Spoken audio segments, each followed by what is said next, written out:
Do not move past this moment. Heaven has positioned this message in front of your eyes because a door is about to close behind you that was never meant to stay open. Chosen one, this is not another encouraging word to bookmark and forget. This is an emergency alert from the throne room about a divine shutdown that is happening right now over your life. God is sealing something off. You have been walking through confusion, wondering why certain relationships suddenly feel heavy, why doors you once pushed through now feel locked from the inside, why peace evaporates the moment you think about going back to a place, a person, a pattern you used to call home. Your spirit has been whispering warnings. Your mind keeps trying to rationalize away.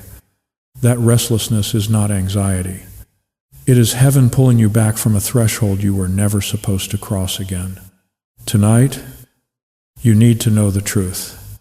That door is closing because it was protecting you all along, and you almost mistook the exit for abandonment. You have spent months, maybe years, trying to make sense of what happened. You replayed the conversations. You dissected your own words. You asked yourself 1,000 times if you were the one who ruined it, if you said too much, if you loved too hard, if you should have stayed quiet and swallowed the disrespect one more time.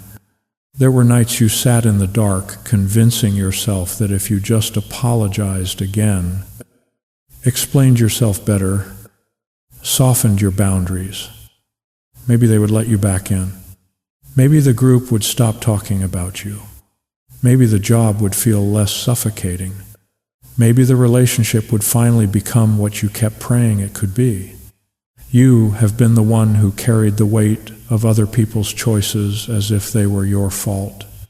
You absorbed their coldness and called it your sensitivity. You internalized their rejection and named it your inadequacy. When they ghosted you, you wondered what you did wrong. When they replaced you, you questioned your value. When they lied about you, you started believing maybe their version of you was more accurate than your own heartbeat. God saw it all.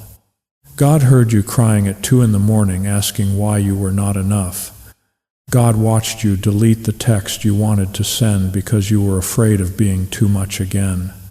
God recorded every moment you shrank yourself to fit into spaces that were built too small for your calling.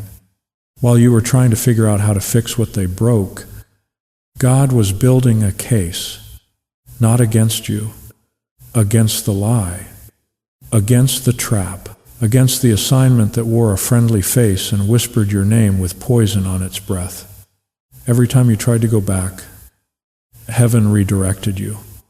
You called it bad timing. God called it protection.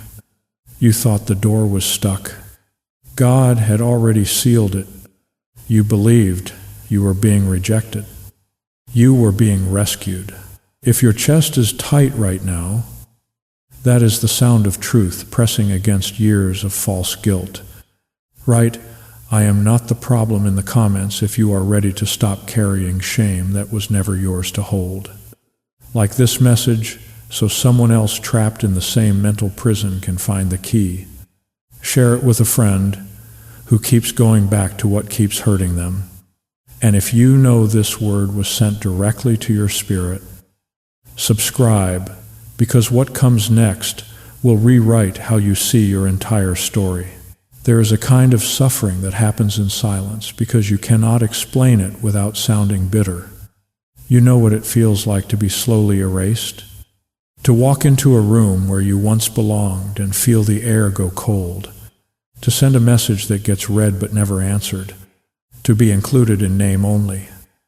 While the real decisions happen in group chats you are not part of anymore.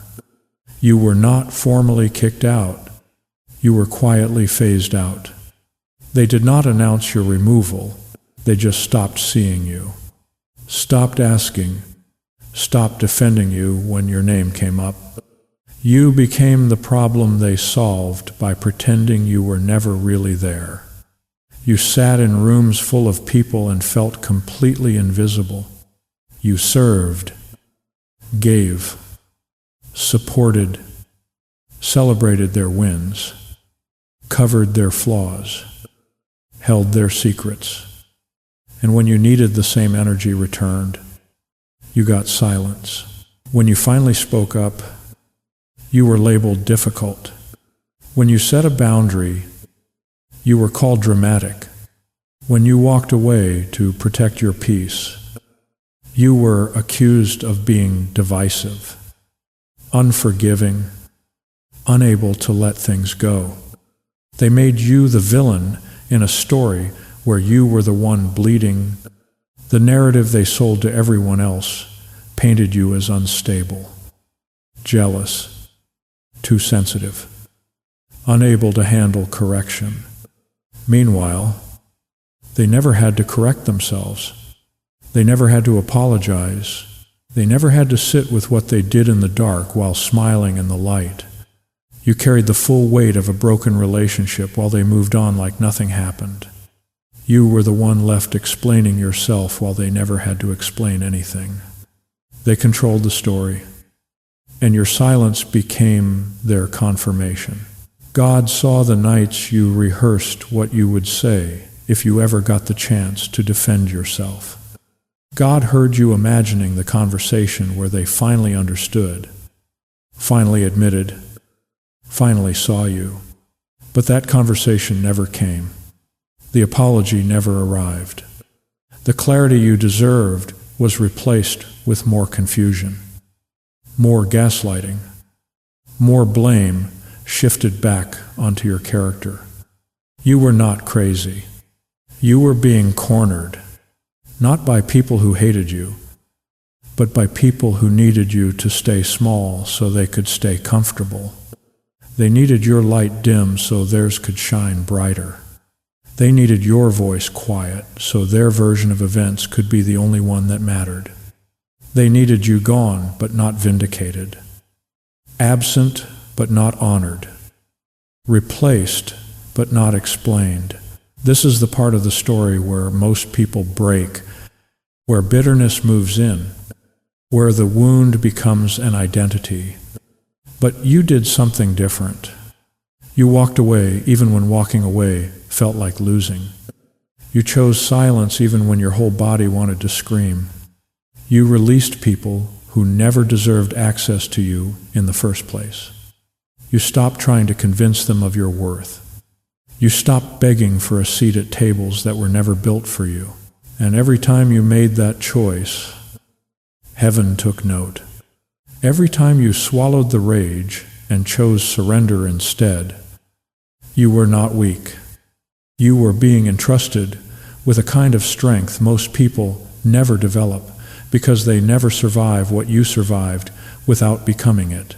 The door you keep staring at, the one you think you need to walk back through to prove you are okay, to show them you have changed, to earn back what was taken.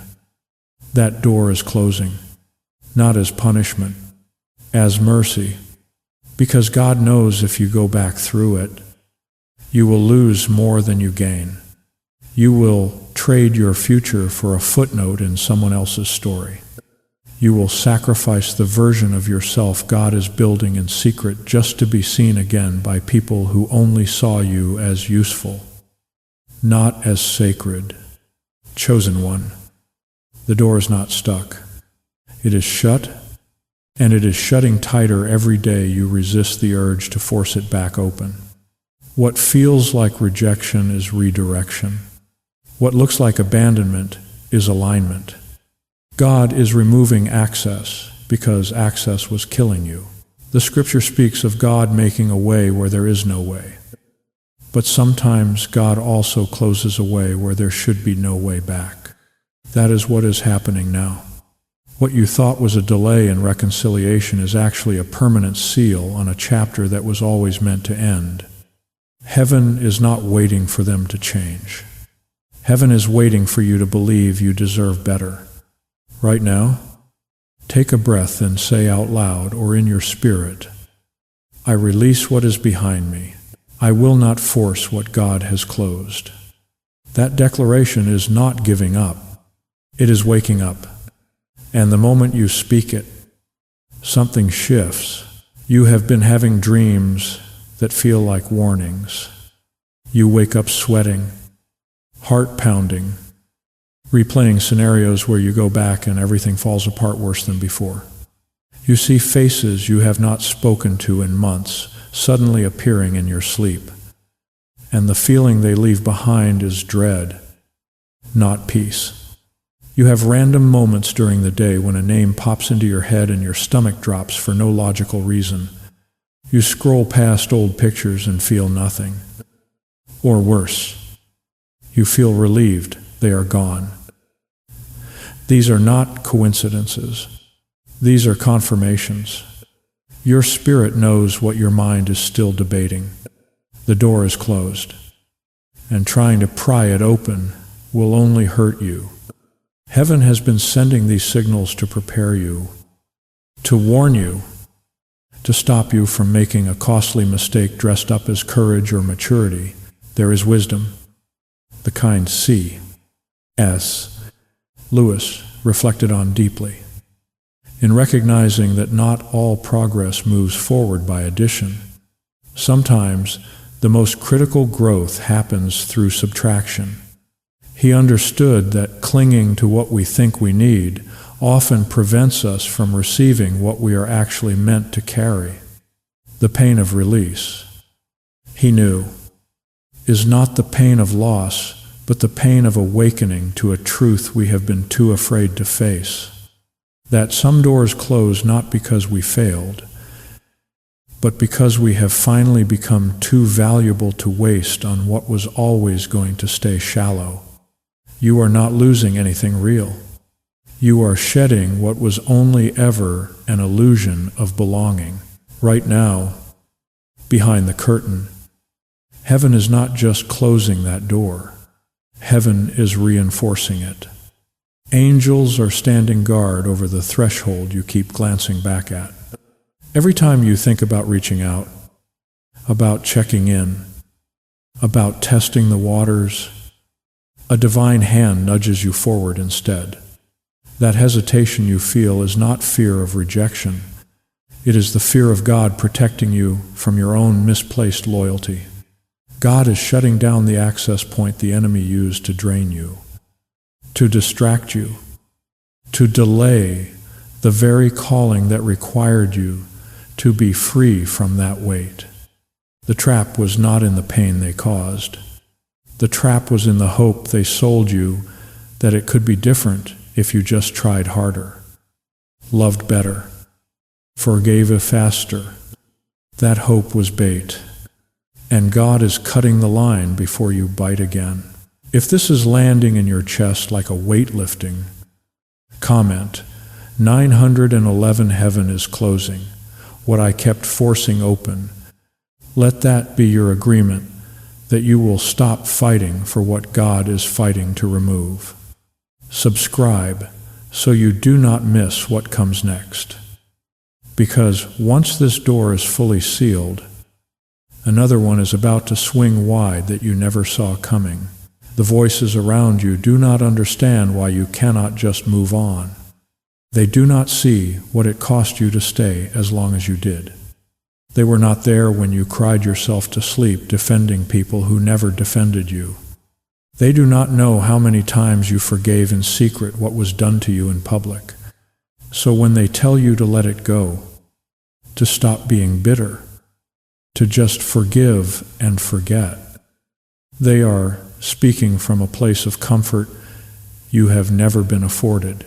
You are not holding on because you enjoy the pain. You are holding on because letting go feels like admitting you wasted years on people who were never worth it. But that is the lie keeping you chained. You did not waste anything. You invested love into people who were not mature enough to steward it. That does not make you foolish. It makes you faithful. And God does not waste the faithfulness of His chosen ones. Every ounce of love you poured out in the wrong direction is being redirected by heaven into the right relationships, the right opportunities, the right rooms where your presence will not be tolerated but celebrated. The door closing behind you is not locking you out. It is locking poison out. The same people you keep trying to reconnect with are the ones God has been disconnecting from your destiny for months. They were never meant to go where you are going. Their assignment in your life is complete. And the longer you hold the door open, the longer you delay what is trying to reach you from the other side. God is not being cruel. God is being strategic. The relationships, environments, and opportunities that are about to flood your life require a version of you that is no longer haunted by the need to be accepted by people who could not even see you clearly. You cannot walk into your next season dragging the emotional debt of your last one.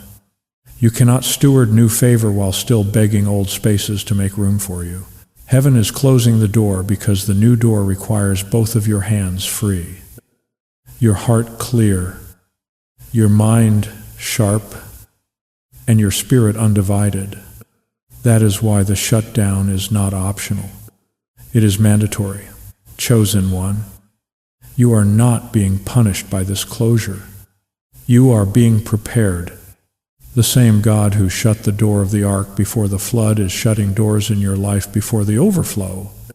And when the blessing comes, when the vindication arrives, when the new room opens, you will understand why certain people could not come with you.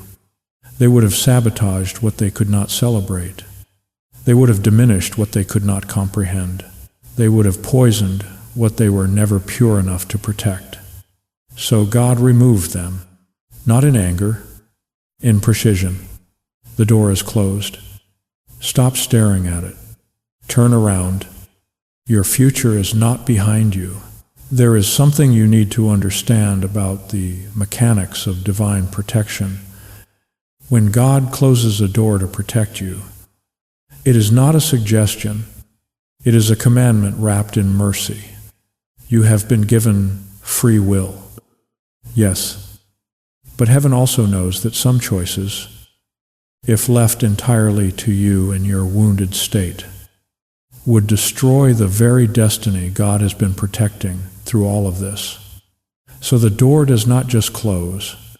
It locks, it seals, it becomes unavailable, not because you are being controlled, but because you are being loved at a level that refuses to let you sabotage yourself. This is the kind of love that says no when yes would feel good but lead to death. This is the love that removes the option entirely when your emotions are too loud and your discernment is too tired to choose correctly. You have been in a battle, chosen one. And some of the deepest wounds were self-inflicted because you kept going back to what God kept removing. You kept reopening doors heaven had already closed. You kept texting people God had already disconnected. You kept rehearsing scenarios in your mind that God had already erased from your future. Every time you did that, you extended your own suffering. You delayed your own breakthrough, not because God was punishing you, but because you were choosing familiar pain over unfamiliar freedom. The devil does not always show up as a monster. Sometimes he shows up as the memory of something that once felt like home. And if you are not careful, you will walk right back into captivity, calling it comfort. But this time is different. This time, the door is not just closed. It is being guarded. Archangel Michael himself has been assigned to stand watch over the thresholds in your life that lead backward. The very mention of his name in the book of Daniel and Revelation reminds us that there are battles happening in realms we cannot see, over destinies we have not fully stepped into yet. Michael is the warrior angel who fights on behalf of God's chosen ones, the protector of those who carry assignments that hell wants to abort before they ever see the light. If you have felt a supernatural resistance every time you tried to go back, that was not coincidence. That was Michael standing between you and your own destruction, sword drawn, saying, "Not on my watch." The enemy wanted you to believe the door closed because you were unworthy, unwanted, unlovable. That is the narrative he whispered while you cried.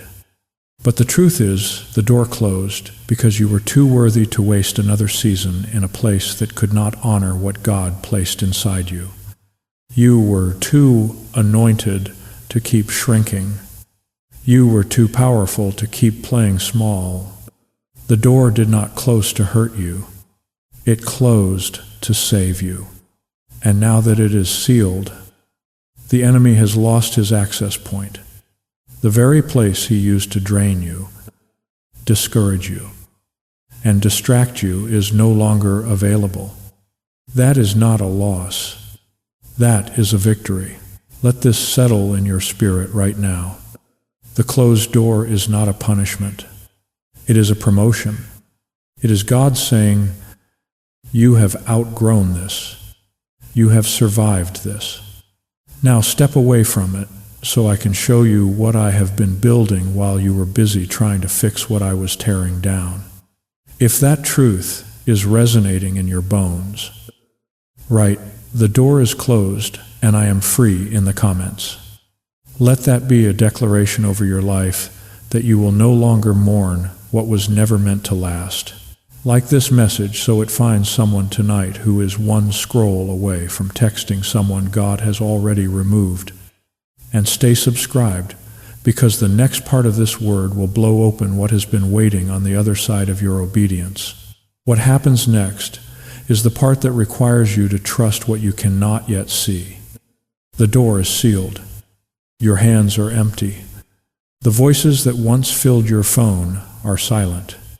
The rooms you once fought to stay in no longer send invitations. It feels like loss. It looks like isolation. But isolation in the hands of God is not abandonment. It is incubation. You are not being forgotten. You are being formed. Right now, in the quietest season of your life, heaven is working, not on them, on you. The pain you endured was never meant to destroy you.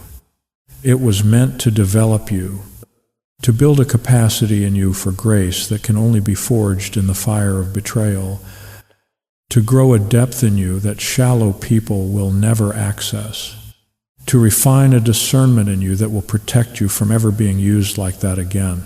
God is stripping away every false identity you picked up while trying to survive in spaces that were too small for you. You are not too much.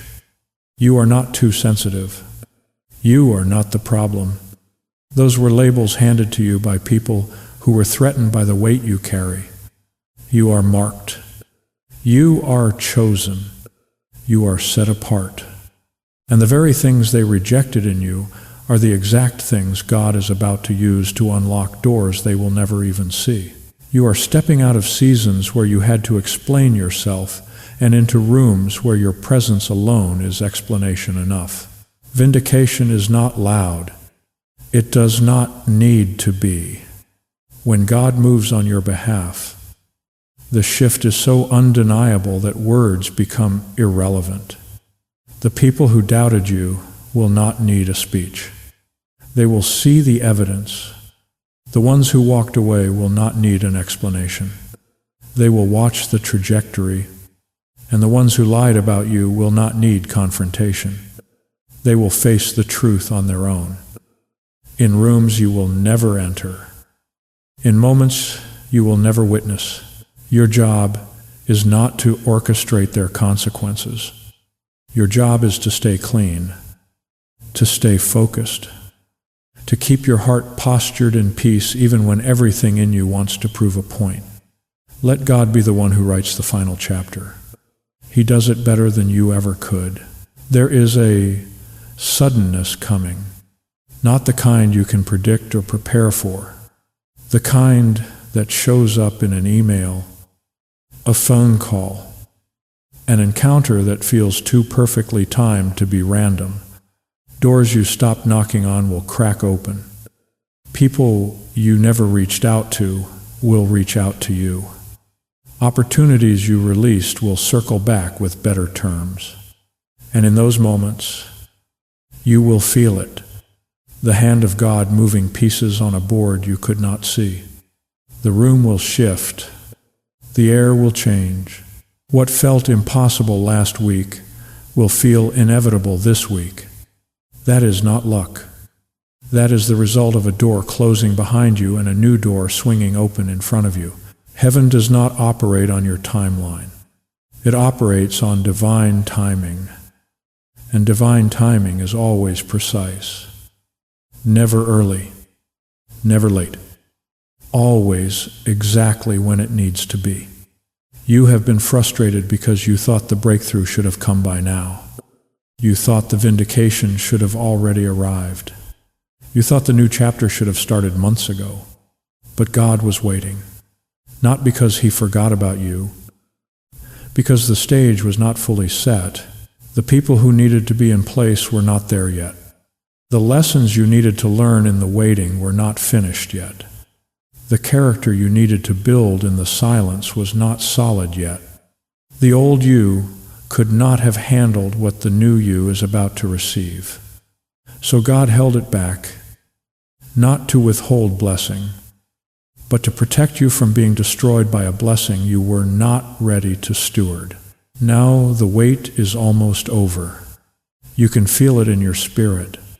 Something is shifting. Something is moving. The atmosphere around your life is charged with expectation.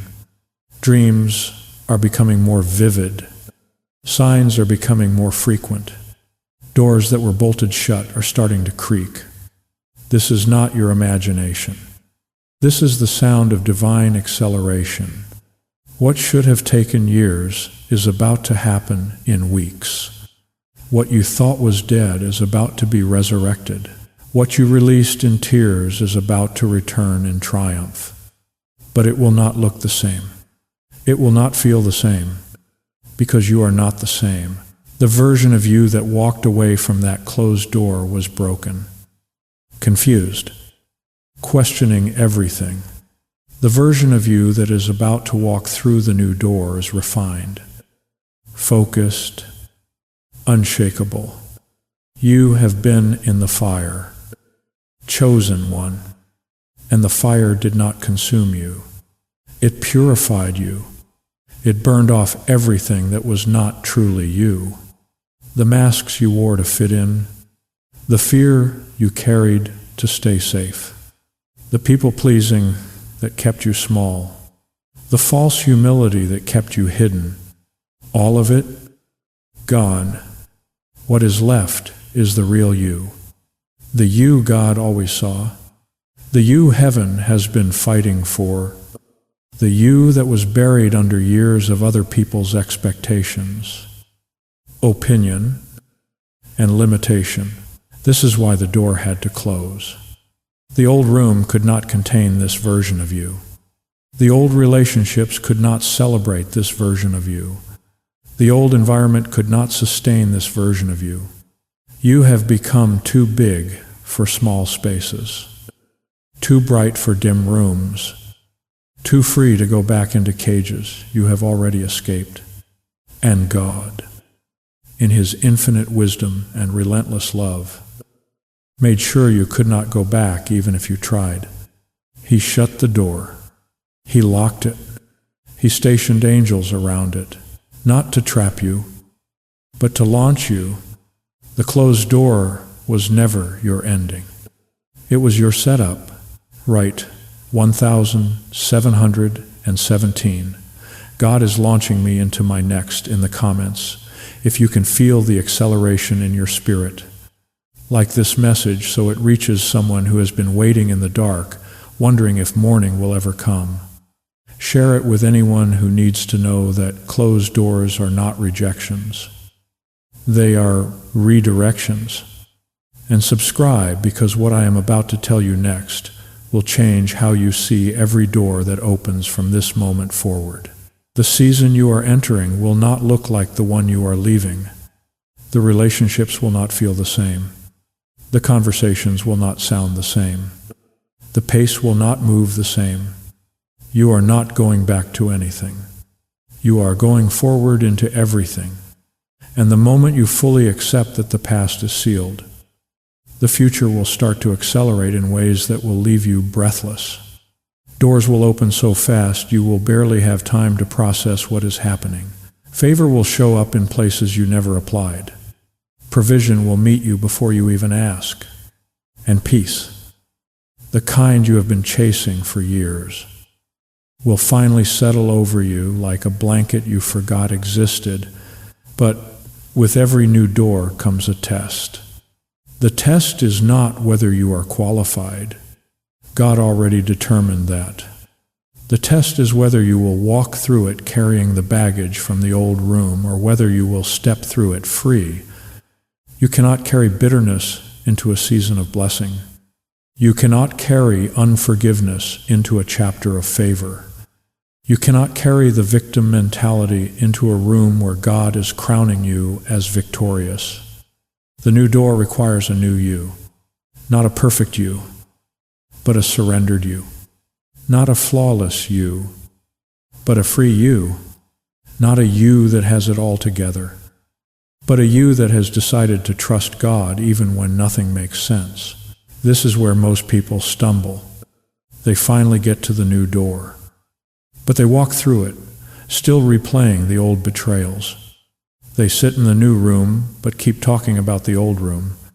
They receive the new relationships, but keep comparing them to the old ones. They step into the new opportunity, but keep waiting for it to fail like the last one did. That is not faith. That is fear. And fear will lock you out of the very rooms faith is trying to open for you. Chosen one, you have to make a choice. You have to decide right now that you will not let what happened behind the closed door determine how you show up at the open one. The people in the new room do not know your old story unless you keep telling it. They do not see your scars unless you keep showing them. They do not define you by your past unless you keep living in it. You get to start fresh. You get to show up whole. You get to be seen for who you are now, not who you were when you were surviving. But that only happens if you let the old identity go. If you keep introducing yourself as the one who was betrayed, the one who was hurt, the one who was misunderstood, that is the version of you people will respond to. But if you walk into the new room as the one who overcame, the one who was refined, the one who is anointed, chosen, and sent, that is the version of you heaven will amplify. This is not about pretending the pain did not happen. This is about refusing to let the pain become your identity. You are not defined by what they did to you. You are defined by what God is doing through you. You are not the sum of your wounds. You are the sum of your worship in the middle of those wounds. You are not the person they rejected. You are the person God selected. And the moment you start walking in that truth, the entire atmosphere around you changes. People start responding to the anointing instead of the trauma. Opportunities start aligning with your calling instead of your chaos. Doors start opening based on your destiny instead of your damage. There is a story in Scripture, paraphrased from the heart of John, chapter 9, about a man born blind who spent his entire life begging by the side of the road. People saw him every day and only knew him as the blind beggar. That was his identity. That was his label. That was the only version of himself the world ever saw. But one day, Jesus walked by and healed him. Suddenly, he could see. Suddenly, everything changed. But here is what is interesting. When he went back to the same streets where people knew him, they did not recognize him. They said, "Is this not the one who used to sit and beg?" They could not reconcile the healed version with the broken version. He had to keep saying, "I am the one." He had to own his transformation. He had to walk in his new reality even when people were still trying to trap him in his old identity. That is where you are right now. Chosen one. You are stepping into a version of yourself that some people will not recognize. Some will not believe. Some will try to remind you of who you used to be because they are not ready to celebrate who you have become. Do not shrink back. Do not apologize for your healing. Do not dim your light because it makes others uncomfortable. Keep saying, "I am the one. I am the one God delivered. I am the one God restored. I am the one God is using." Own it. Walk in it. Live in it. Because the new door does not open for the old you. It opens for the you that came out of the fire still standing. This is serious. This is sacred. This is the turning point. Everything shifts here. If you receive this word, if you let it settle into your bones, if you make the decision right now to walk away from the closed door and step boldly toward the open one, your life will never be the same. But if you resist, if you keep looking back, if you keep trying to force what God has sealed, you will miss the greatest chapter of your story. The choice is yours. Heaven has done its part. The door is closed. The new door is open. Now it is up to you to move. Right now, say this out loud or in the silence of your heart. I release the past. I receive the future. I let go of what is behind me. I step into what is in front of me. I will not force closed doors. I will walk through open ones. I am not who I was. I am who God says I am. I am chosen. I am anointed. I am free. Let that declaration be the bridge between where you were and where you are going. Let it be the key that unlocks the door you have been standing in front of without realizing it was already open. You do not need permission from the people who left. You do not need closure from the rooms that rejected you. You just need to move. One step, one decision, one act of faith, and heaven will meet you there. This is not a maybe. This is a decree. The door behind you is closed, locked, guarded. You are not going back. Not because you are running, because you are released. You are free. And freedom, chosen one, is not found in convincing people of your worth. It is found in finally believing it yourself. God is not asking you to go back and prove anything. God is asking you to step forward and receive everything. The shutdown was never your end. It was your beginning. Stop mourning what is behind you. Start moving toward what is in front of you. The new door is already open. Walk through it. Your destiny is waiting. Your calling is ready. Your future is now.